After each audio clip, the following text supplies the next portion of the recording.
So there's teacher-centered. I-apply ko siya sa practice ko. I was being teacher-centered approach. So bakit? So in my parent education practice, what I would usually do is check on the perceived needs of the caregivers, and tsaka na ako magbe-build doon kung anong approach yung gagamitin ko, kung anong topic yung i-cover ko, and yun lang. Hindi ko na kino-consider kung ano yung kung paano ba magbe-best, kung ano ba yung best strategies para mag-learn yung caregiver. So in that sense, naandun ako sa forefront or nandun ako sa harap. Tapos yung caregiver, they're just passive recipients of the topic, the knowledge, and the experience that I would be sharing. Whereas dun sa learner-centered approach, kung tutuusin, hindi siya bago dahil technically we're being client-centered dito sa learner-centered approach. So, palitan mo nga lang yung learner, client-centered na siya, di ba? So, pero in this sense, yung client-centered approach, in-apply siya in a learning process. So, paano siya magre-reflect in a learning environment? So, dito sa learner-centered approach, the primary task of the educator is to create a conducive learning environment. So, ibig sabihin nun, nandun pa rin na kailangan knowledgeable tayo dun sa content, nandun pa rin na pwede tayong gumamit ng lectures and didactics, pero those are just two components of an effective or conducive learning environment. So kailangan dito sa approach na to, ang focus nasa learning process and dun sa context. So ang belief kasi, ang pinaniniwalaan kasi dito is learning takes place in a context, or in a learner's context, where the learner have supportive relationship, where they have autonomy or control over the learning process, and they can learn with and from each other in a safe and conducive environment. So what's highlighted here is the collaborative process between the learners, parents, and us therapists. So minsan kasi, yan tulad sa akin, posible na nakakalimutan natin na pwede pala even during the conceptualization, during the planning of the parent education program, pwede ko rin palang isali yung nanay. Hindi yung, mami, ganito yung gagawin natin, ganito yung gawin mo sa bahay, ganito yung gawin mo sa bahay, di ba? Parang that's what's usually happening during parent education and feedback. Bigay ka lang ng bigay nung kung ano yung sa tingin mo kailangan without actually having them participate in that planning process. Kasi ang pinaniniwalaan dito, these learners have independent or individual needs na pwede nating masatisfy kung tutulangan natin sila na ilabas yon during the planning and the conceptualization part of this learning process. So, difference, kumbaga, very highlighted dito yung collaborative process. They are very active. And originally, yung nung gagawin ko dapat to, parent seminar supposedly. So, maraming parents. And doon, kamukha nung setup dito, doon sa learning-centered approach, ito yung possible na maging setup. So, I could group them depending on the individual needs that they have. So, perhaps may isang group na they best learn by observing others. May isang group na they best learn by actually doing it. May isang group na they best learn by actually reading on the topic. So, ganun yung magiging setup. Very, very active. So, in the end, ma-highlight dito yung intellectual thinking and yung pagiging involved nila dun sa learning process. So, aside from that, one example that I can give dito sa learning centered approach is when answering questions. When answering questions raised by a mommy, so teacher, paano ko ba tuturo ang mag-CR yung anak ko? So, in a teacher-centered approach, one would probably answer it right away. So, ito yung sagot dyan. But in a learner-centered approach, you would defer the answer. You wouldn't answer it immediately. And you would actually redirect it back to the participants para ma-promote ulit intellectual thinking. The belief is these learners have their unique experiences, perspectives that can lead them to creating insights na pwedeng makasagot dun sa sarili nilang tanong. So that's the basic concept of learner education approach.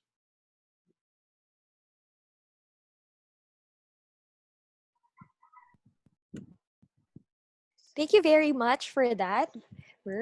Nakakatuwa kasi ngayon nakikita natin with the learner-centered approach, tinitignan natin yung parent or caregiver as an active participant dun sa learning process. At the same time, nakikita natin na mas matitailor fit natin yung teaching and learning strategies for them para mas maging effective yung intervention kasi tinitignan natin yung learner characteristics nila. So I'd also just like to ask, what are the other benefits of learner-centered parent education? Okay.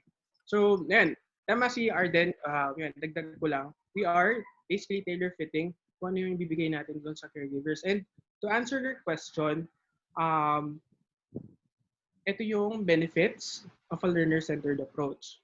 So, unang-una, they'll be more motivated. Kasi, kinonsider ko nga kung ano yung kailangan mo, ano yung needs mo, paano ka mas matututo. Kaya, it builds on their motivation to learn and participate. Sunod, it facilitates collaborative learning. Since dito sa approach na to, hindi pinafacilitate ko na mas magsalita kayo, mas mag-comment kayo. I want to hear your opinions on how you would be best learning.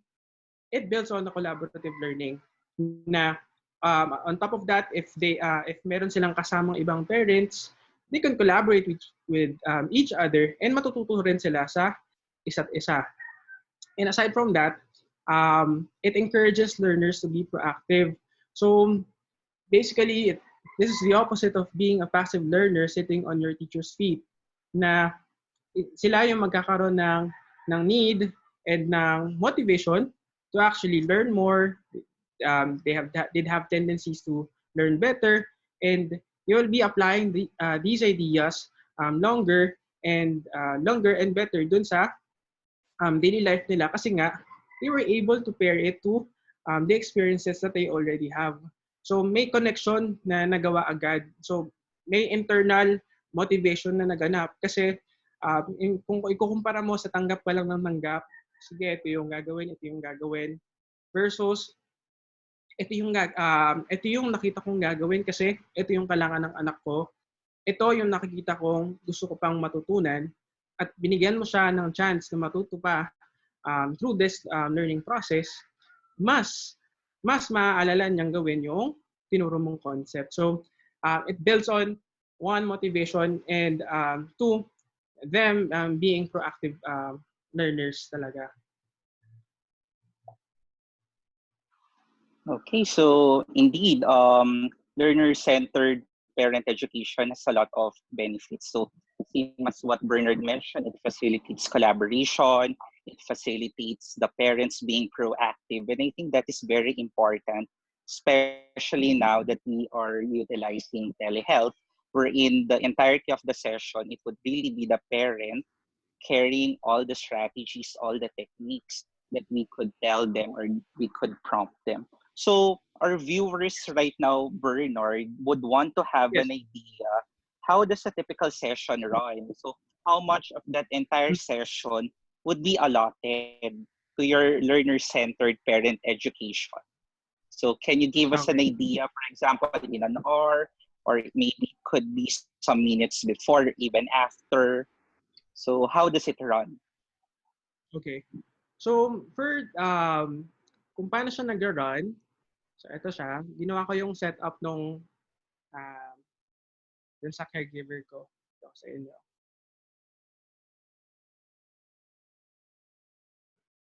Okay. So how does it look like? So bago ako mag-start ng telehealth session with my caregiver, syempre kamukha nung iba ng usual telehealth practice natin, and ngayon lang natin siya gagawin. I initially send out first consent forms informing them kung ano yung magiging process, ano yung aasahan niyang benefits, risks when taking this program or when joining this program. Aside from that, I send out questionnaires and survey forms. So yung pag-send out ko ng questionnaires and survey forms, the intention here is doon ko ipapasok yung collaborative process agad-agad. So dito, tinanong ko sila kung anong gusto nilang topic, Although I also suggested there or listed there possible basic interventions that they would want to learn.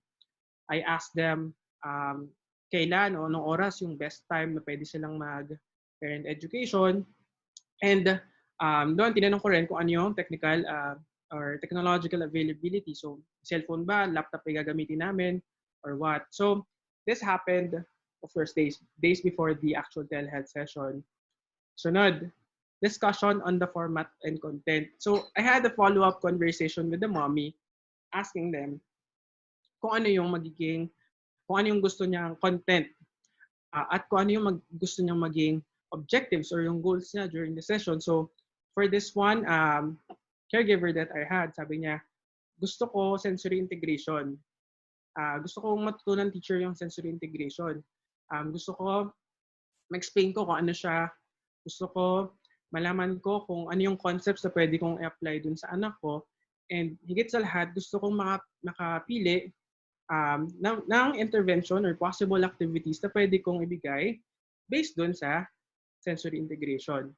So, tapos sinuggest din pala ni Mommy na dun sa sequence, sabi niya, gusto ko, pwedeng bigyan niya muna ako ng resource teacher. Akin na muna yung handouts the day before, at least the day before the session, para mabasa ko na.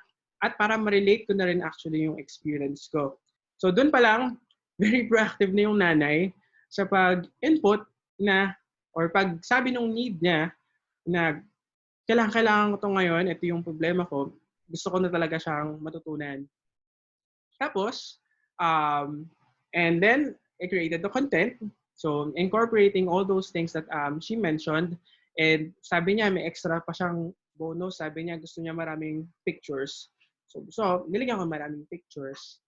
So, come the implementation part, ang setup namin, 1 hour lang. Pero during the first 5 minutes, I highlighted still yung concepts ng learner-centered approach actually. Na mommy, this won't be your typical parent education or yung ginagawa natin before kasi siya yung very bibo ko na parent na binibigyan ko ng parent education. So, this won't be your typical one. So, dito po, marami po akong itatanong sa inyo para po mapag-reflectan ninyo kung tama po yung answers ninyo, kung naintindihan nyo ba yung process, yung mga ideas. At ito po ulit yung mga sinabi nyo, magiging goals natin for today. Okay? After nun, I then started na with the lecture. So, kanina sinabi ko, pwede ka pa rin naman mag-lecture dito. Hindi sinasabing very passive yung lecture. Hindi. Nung ginawa ko siya, kahit na lecture type siya, very active pa rin yung caregiver. So much active na parang siya na lang din yung nagdi-discuss sa akin. So imagine, di ba, sensory integration. Meron dong concept ng yung learning pyramid. Dun sa learning pyramid, uunahan ko na siya supposedly. So I acted first as the expert na, Mami, ito po yung learner, this is the learning pyramid. Tapos hindi ko pa siya tinatanong kung may idea po ba kayo tungkol dito. And here comes Mommy saying, Teacher, ito po ba yung parang ang gagawin yung anak ko nasa Kinder 1, kailangan munang maayos yung mga skills niya sa Kinder 1 bago siya umakyat sa Kinder 2. So doon, she was able to relate her experience in her child's schooling doon sa konsepto ng learning pyramid na tama naman, it is a leveling process na before you get to improve something above it, kailangan medyo na-plancha mo muna yung nasa ilalim, which is our sensory functions. So doon, tuwan-tuwa si Mommy kasi nga, tama yung sinabi niya. And dito, ginamitan ko siya ng yung mga pang-motivate natin na strategies na mamaya, siguro itatouch ko kasi tumalon ako ng konti, guys. So, I was able to provide some motivational strategies para mas ma-further ko yung one. She was being autonomous there. Kasi siya na mismo yung nag-suggest. She had the bright idea. So, ang ginawa ko, I recognized that bright idea. Na, Mommy, sige nga, can you explain? So, hindi ko siya turn down. Ay, Mommy, hindi. This is how you explain it. Hindi. I let her speak. And from that conversation, learning, the intellectual learning is highlighted.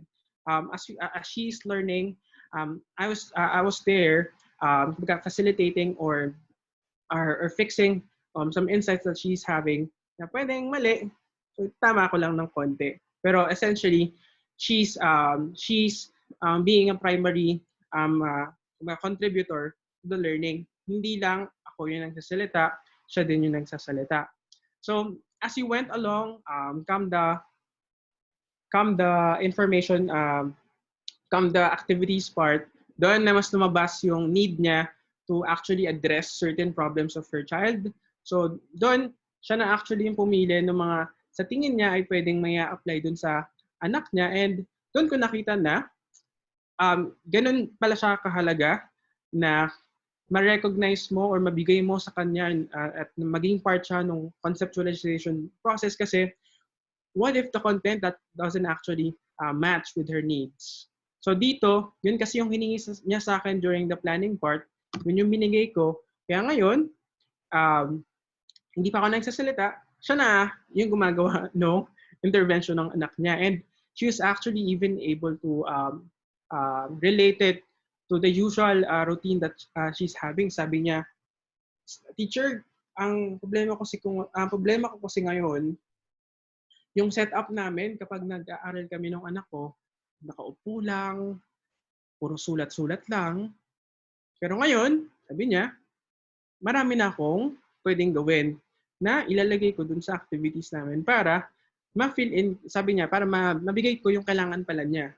So, doon na-relate na agad. So, di ba, binigay ko yung material sa kanya bago mag-start. Pagpasok pa lang, naka-identify na siya na, ay, teacher, ito yung tactile, di ba? Kasi ganito siya sa bahay. Mahilig siyang maghawak ng clay. O kaya naman, ang lakas niyang magtulak. Pwede bang tactile yun? Ganyan. So, doon, very, very proactive yung mommy. And sobrang na-highlight yung kagustuhan niya na mag-share and mag-share ng knowledge to the point na empowered na siya. Sobrang empowered niya pagkatapos ng session, teacher, pag bumalik na, pag na-left na yung ECQ, ituturo ko to sa mga nanay sa waiting area. So to the point na she's that empowered and learned na siya na mismo yung magtuturo. So it was a good experience and shocking even on my part kasi I wasn't used to that approach na si mami lang halos yung dumadaldal. Pero later on, na-appreciate ko kasi kita mo talaga na natuto siya even the way she answered my questions and lalo na yung pag-apply niya ng concepts dun sa sarili niya. So, also, kung iisipin ko ngayon if I'm going to apply it with the usual telehealth practice, kasi yung sa akin, pang case study, di ba? So, kung sa usual telehealth, we still have an hour, yung preparation na andun pa din prior to the 1-hour session. I think, kailangan nating tanggapin na yon sa telehealth practice. Kahit pa learner-centered man yan, teacher-centered man yan, parent coaching man yan, there's always gonna be that preparation.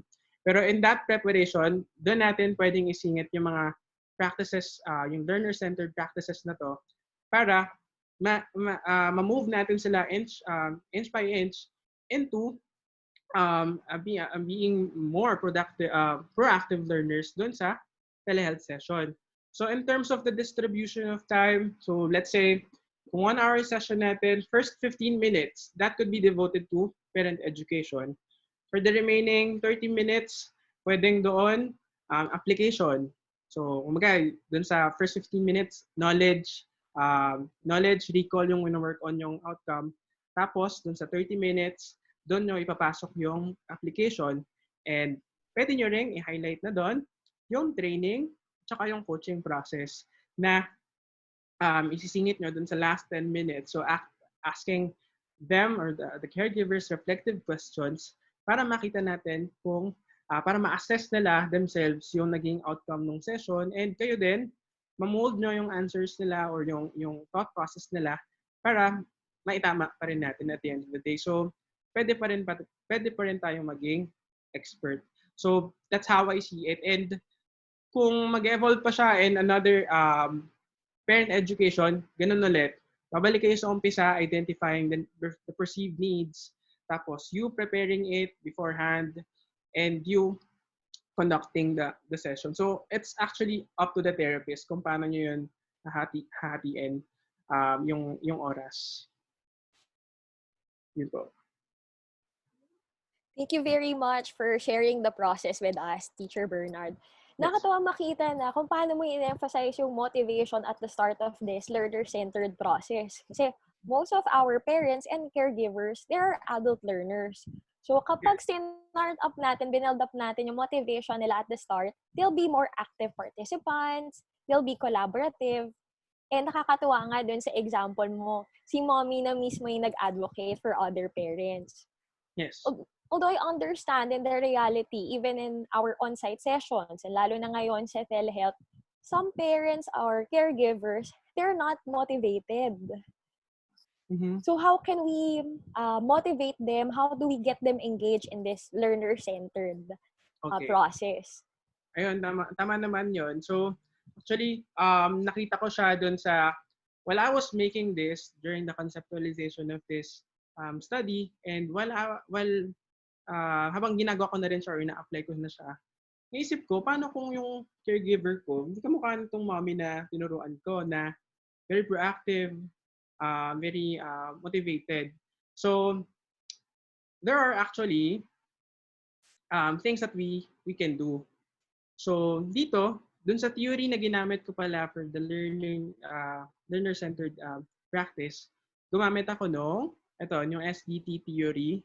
So, basically, our clients or adult learners, yung mga parents natin, they have 3 basic needs para ma-motivate sila into participating. So, we have competence, autonomy, and relatedness. So, medyo heavy pakinggan. So, doon tayo sa behaviors agad. So, anong gagawin natin as practitioners? So, nandito yung mga autonomy-enhancing behaviors, competence-enhancing behaviors, and relationship-supporting behavior. So, baka meron kasing tendency na hindi natin nagagawa. So, having these in mind, we can make conscious efforts para gawin to or incorporate to dun sa process ng pagtuturo natin sa mga magulang natin para mas ma-motivate sila into actually participating. And actually, naalala ko rin dito yung tanong nung previous na OTalakayan. Paano natin may ma-motivate yung mga magulang na mag-telehealth? So, ang sagot nila doon, and ito yung sagot ko sa kanila doon. Perhaps we can incorporate these para mas ma-feel nila na nare-recognize yung efforts nila kasi ang reklamo ko lang namang gumagawa. Ako lang yung nag-e-effort dito, ako lang nag-prepare ng materials. Pero if we also highlight these behaviors or yung practitioner behaviors, baka sakaling mas makita nila yung sense na, ay, very good ako Tama pala yung ginagawa ko. Hindi lang siya, ginagawa kasi sinabi sa akin ng teacher. Ginagawa ko siya para matulungan ko yung anak ko. And not just that, nafi-feed din natin yung need nila as adults or as learned or individual na meron silang sarili-sariling autonomy na kailangan nating i-recognize. Yung na gusto nila, meron silang choice, na may opinion sila sa sitwasyon. Competence, they want to enhance something and they want to enhance a skill that can help their child. And yung isa, yung focus, collaboration, we want them to speak.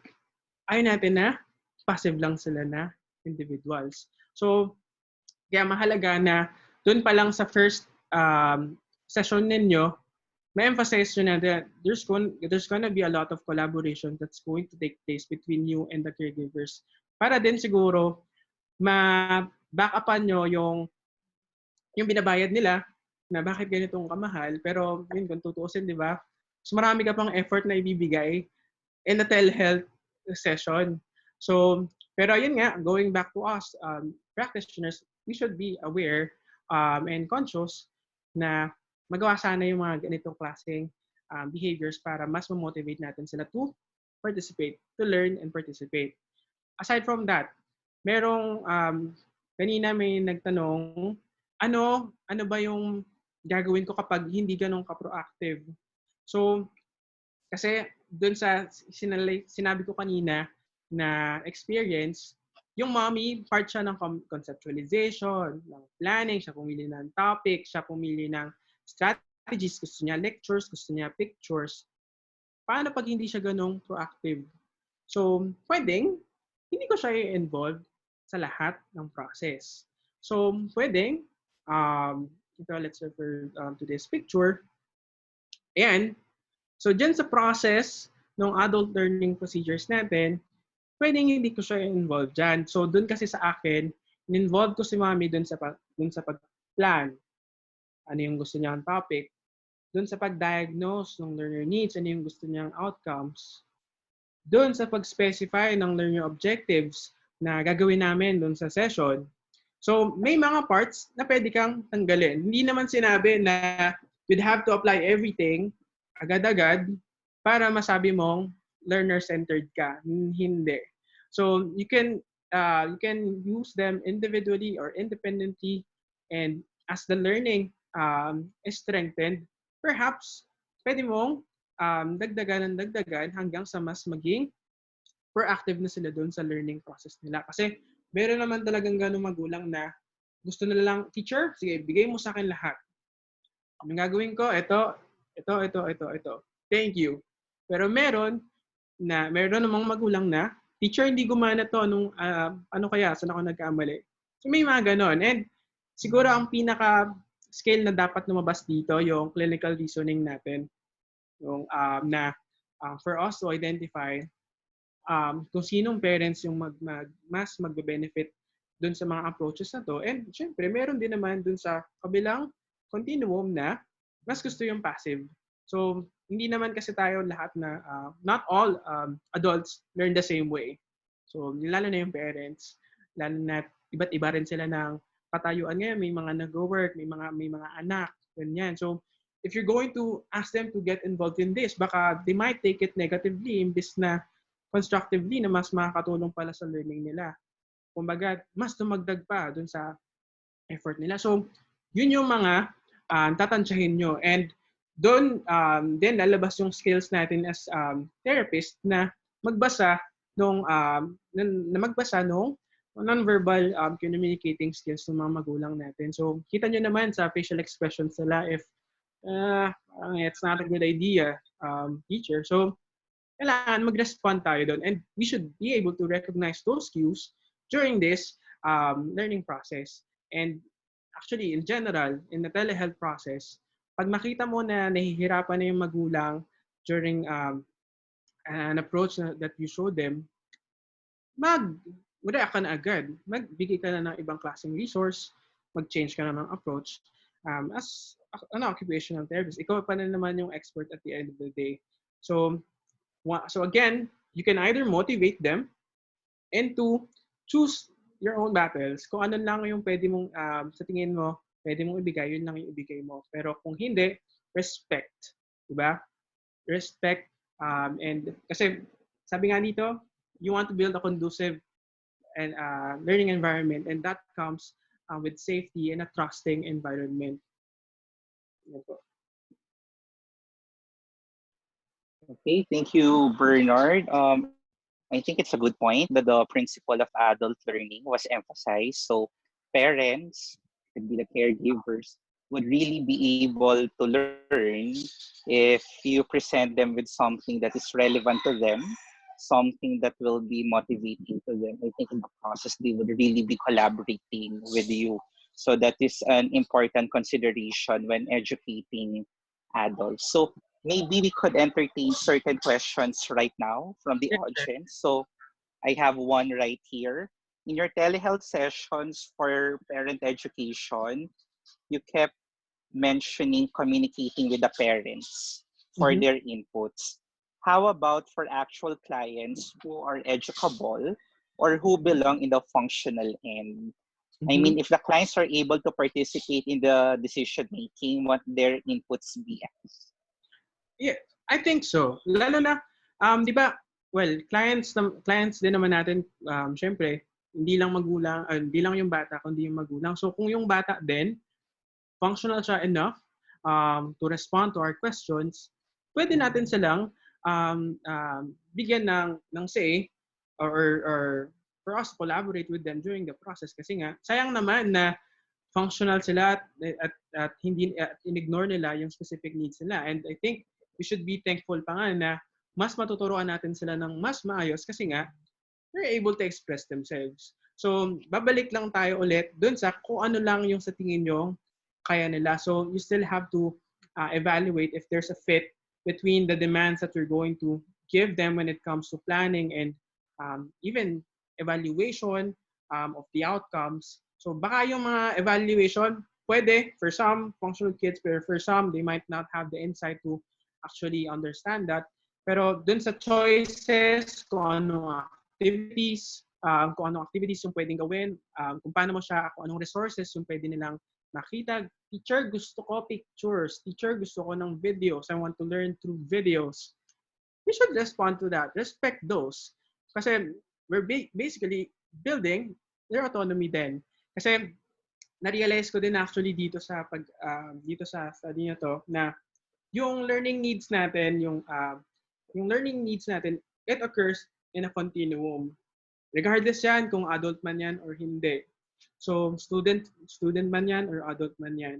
So, merong towards the passive and those towards the active continuum or doon sa more proactive learners. And doon ulit tayo papasok as therapist na i-gauge natin kung nasaan siya doon sa continuum na yun.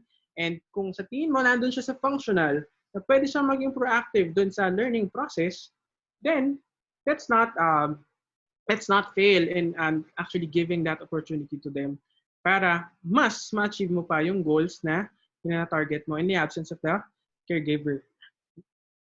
Ayun po, sir.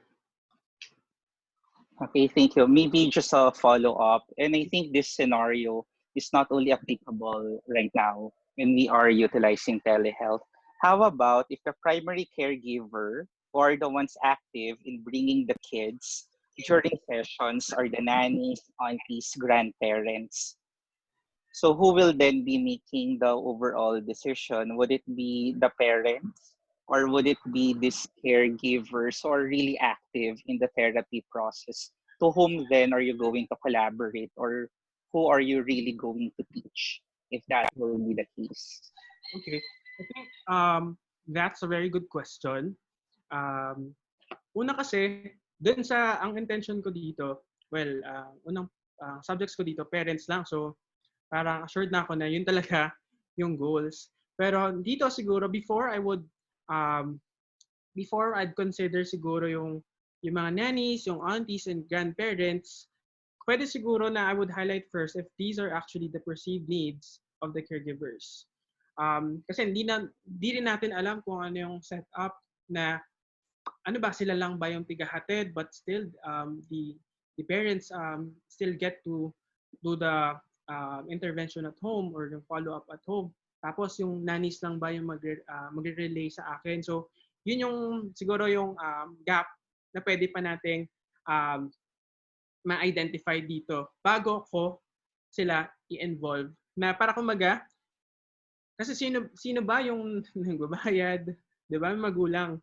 So babalik ka pa rin sa magulang. And in my experience, ganun yung nangyayari na before ko turuan yung caregivers, yung mga nannies, aunties, I actually ask first, ito po ba yung goals, na-identify na goals ng mommies? So bago ko i-consider yung specific learning needs ng mga nannies. Mga goals-wise, kailangan in sync sila. Kasi hangit na mas tumayo pang nanay sa goals, yung nannies or aunties. Tapos, hindi naman may mismatch pala nagaganap. So ako yung madadali doon at the end of the day. So might as well, before structuring this, tanongin ko muna, ano yung, kung in sync ba sila. Or kung hindi ko man malaman kung in sync sila sa goals, and kung ang ituturo, ako yung nag-isip ng topic na tita, ito yung tinuturo ko ngayon. So, yun naman, syempre, may basbas na magulang yun. Kasi yun yung goal namin. Tsaka ako na lang siguro, ako mag-identify ng specific strategies in an adult learning procedure. So tita, ano ba gusto nyo? Gusto nyo ba lecturean ko kayo? Gusto nyo magde-demonstration? So, siguro doon ko lang siya bibigyan ng chance. Doon sa planning part.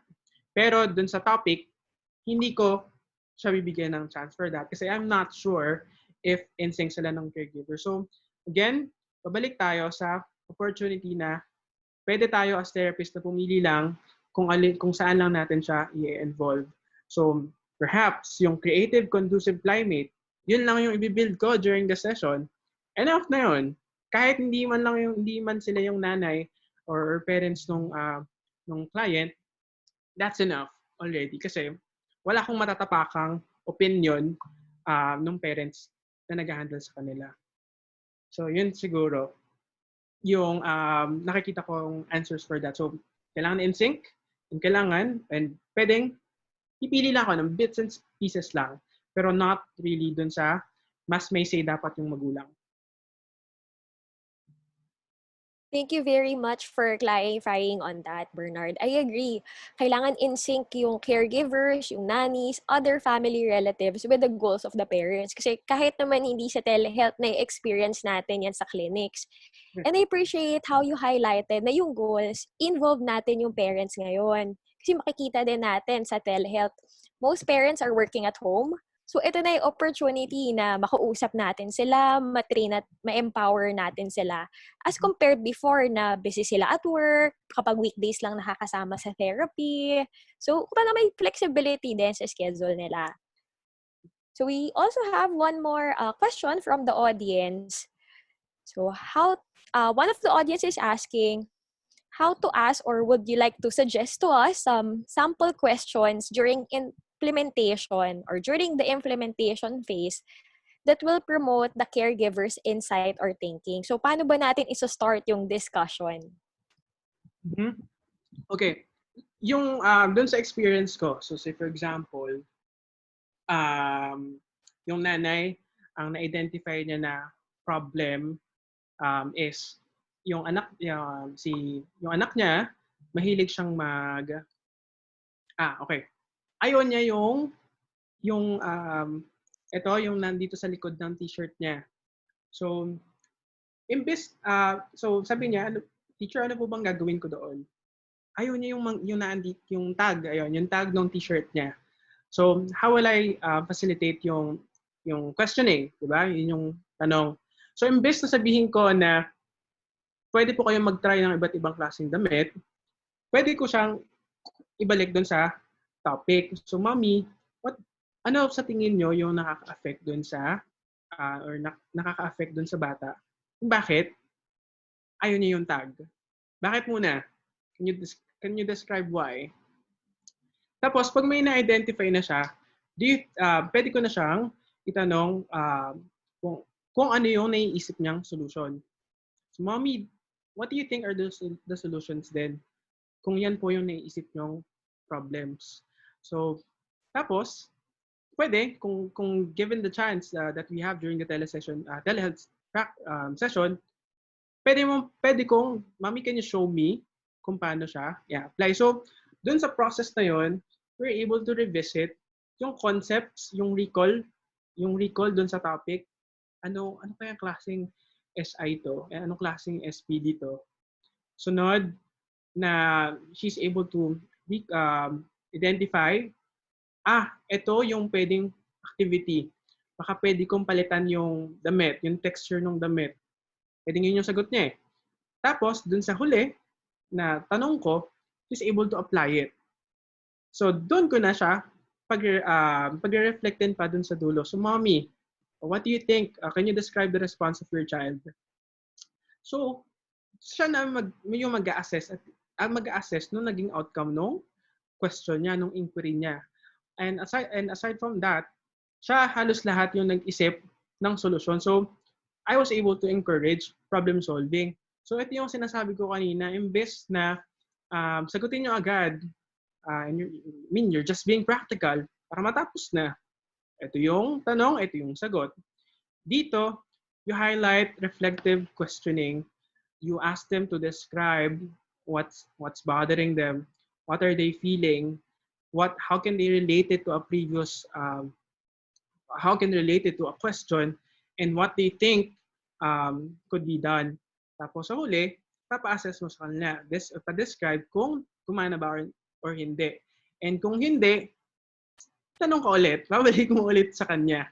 Pero again, you'd have to gauge this ha, kasi nga, may mga caregivers na hindi naman sa tinatamad silang mag-isip, pero yun nga, kita mo pag hirap na talaga na medyo magbibigay ka na lang siguro ng choices para sila pa rin yung maka-identify ng correct answer. So, defer yung pagsagot, pero ask them, basically, open-ended questions. Yun na lang siguro, open-ended question. Describe, um, you want them to describe the experience, basically. So, yun siguro yung sample ko. Relate sa topic, relate sa experience, tingnan kung ano yung solutions, at huli, pa-assess sa kanya kung sa tingin niya, tama ba yung naging answer niya. Okay, thank you, Bernard. So it's a very informative session. Thank you for presenting this concept, which I think is part of your case study in Yes, sir. your graduate study. So I think we have learned a lot. I think the concept of collaboration, taking into consideration the sentiments of the parents, their needs, have been emphasized again, right? So this is something which is not really new, but I think it's very worth emphasizing right now, particularly that we are utilizing alternative forms of service provision wherein we're not conducting in-person therapy. We're letting now the parents take the center stage. We're now letting them become more proactive, more autonomous too when it comes to their decision. And I think this is a good reminder for us OTs to consider them, particularly when we are conducting caregiver training or education. So it shouldn't just be what we want to share, what we want to disseminate to them. We would also need to consider how do we teach it the way that would really suit them? What are their preferred methods? What are their preferred options? So I think that's really something we OTs would really ponder on as we utilize telehealth. How about you, Arden? Any thoughts or any realizations with our session? Okay, so today, mas nakita ko sa presentation ni Bernard na as occupational therapy clinicians working in the pediatric setting, we are not only clinicians, but we are also educators for the parents, for the caregivers to empower them in this time. Kasi they will be the ones who will be implementing the intervention at home. So with that, would you like to share with us some take-home messages, Bernard? Ayun. So siguro, yung take-home message ko para sa ating lahat is, after natin siguro maka-recover dun sa mga personal issues natin, well, because of this quarantine period, ayun, maybe we can reassess ourselves kung ano yung mga reassess yung practices natin before, kung nag-work ba or hindi, para ngayong may bago tayong dadalhin o ibibigay dun sa caregivers natin, mas makapag-respond tayo sa kanila ng mabuti. So, ayun, I would like to highlight, lalo na, yung pag-empower sa kanila kasi nga, sila yung gagawa eh. And karaniwan talagang concern ngayon is marami silang reklamo na marami silang ginagawa. And perhaps, using these approaches, yung learner-centered approaches can help us and can help them even to get to understand the need na mas maging involved sila and active participant sila ngayon kasi alam natin na pwedeng nasanay sa atin sila na tayo lang yung gumagawa pero ngayon kailangan po tayong pare-parehas na kumilos.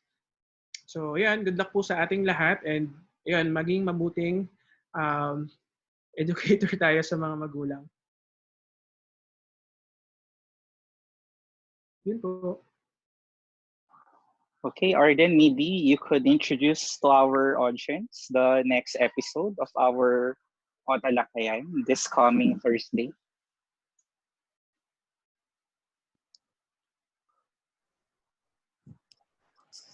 Okay, thank you, Kim.